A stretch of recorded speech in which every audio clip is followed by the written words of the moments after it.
And the UN World Food Programme says that more than 100,000 civilians in Mariupol are on the verge of famine and lack water and heating. This as Ukrainian officials says the city was on the verge of a humanitarian catastrophe. Joining me now from Lviv is Tomson Phiri, a spokesperson for the World Food Programme. Thank you very much for your time, Tomson. Firstly, what can you tell me in regards to the situation in Mariupol and also in other parts of Ukraine? We have a major humanitarian crisis in Ukraine, not only Mariupol. Of course, now Mariupol is top of mind. We do have a good idea of what is happening there. We do not, however, have access into the region. I was most recently in Kyiv and Bucha, and nothing would have prepared me for what I saw there. This is a humanitarian catastrophe that seems to be getting worse and worse with each day of fighting. And more people, I'm afraid, are going to need humanitarian assistance.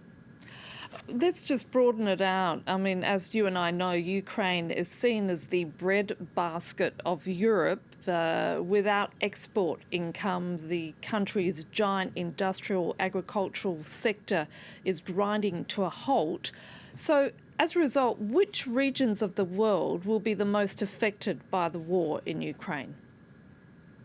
It is no longer a question of if and when, but rather how fast. Before the war in Ukraine, some 276 million people, 276 million, were already facing acute hunger worldwide.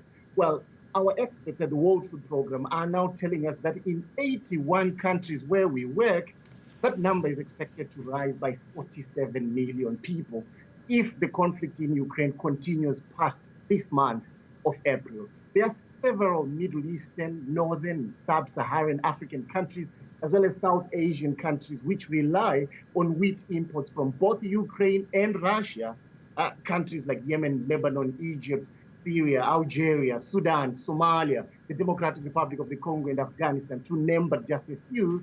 But what we know is there are many more countries which will certainly feel the pinch. So is it the case, Tomson, that Russia might win in a long war against Ukraine by crippling its agricultural sector? It's very simple here. We need this war to stop. Then the rest will fall into place. And I realize that may not be as simple as it seems. But perhaps this is definitely what we need. I'll leave the politics to politicians, but what I can tell you is that we have a major global food crisis on our doorstep unless this stops. As you say, a third of the world population relies on wheat as a dietary staple.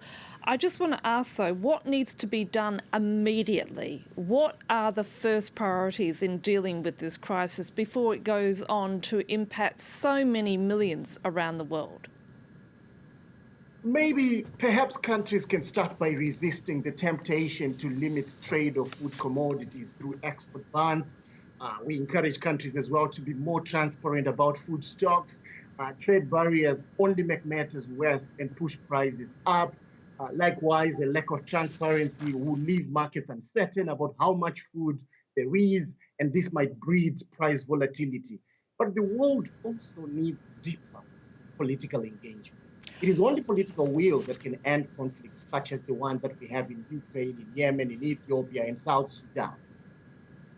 Tomson Phiri from the World Food Programme talking to us there from Lviv. Thank you again for your time.